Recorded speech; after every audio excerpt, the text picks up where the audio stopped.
হবেনি। তৃণমূল নেতার মুখে ঘুষি জওয়ানের। নমস্কার, দেখছেন এই বেলা বাংলা নিউজ, সঙ্গে রয়েছে আমি স্মৃতি। এবার সরাসরি চলে যায় পশ্চিম মেদিনীপুরের সবংয়ে, যেখানে এক চাঞ্চল্যকর ঘটনার ভিডিও ঘিরে তীব্র রাজনৈতিক উত্তেজনা তৈরি হয়েছে। সবংয়ের সারতা গ্রাম পঞ্চায়েত এলাকায় মঙ্গলবার রাতে একটি ভিডিও এখন সোশ্যাল মিডিয়ায় ভাইরাল। অভিযোগ, কেন্দ্রীয় বাহিনীর এক জওয়ান প্রকাশ্যই এক তৃণমূল নেতার মুখে সজোরে ঘুষি মারেন। ঘটনাকে ঘিরে ইতিমধ্যেই উত্তপ্ত হয়েছে গোটা এলাকা। জানা যাচ্ছে, মঙ্গলবার রাতে ওই এলাকায় বাড়ি বাড়ি প্রচার করছিল বিজেপি। ঠিক সেই সময় বাধা দেওয়ার অভিযোগ ওঠে তৃণমূলের বিরুদ্ধে। যদিও এই অভিযোগকে মানতে নারাজ তৃণমূল নেতৃত্ব। তাদের দাবি, বাইরে থেকে, বিশেষ করে ওড়িশা থেকে লোক এনে প্রচার চালাচ্ছিল বিজেপি, আর ঠিক সেই কারণেই স্থানীয়রা প্রতিবাদে সরব হন।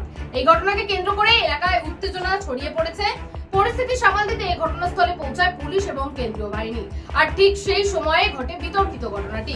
অভিযোগ, স্থানীয় তৃণমূল নেতা বিজয় কুমার জানার সঙ্গে কথা বলার সময় আচমকাই এক কেন্দ্রীয় জওয়ান তার মুখে ঘুষি মারে।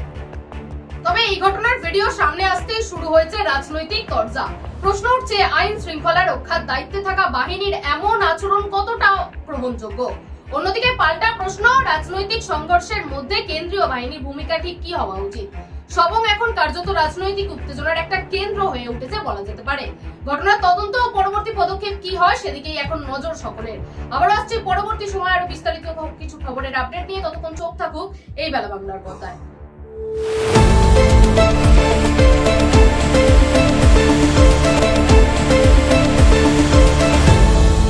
আপনারা দেখছেন এই বেলা বাংলা, শিরোনামে সবার আগে।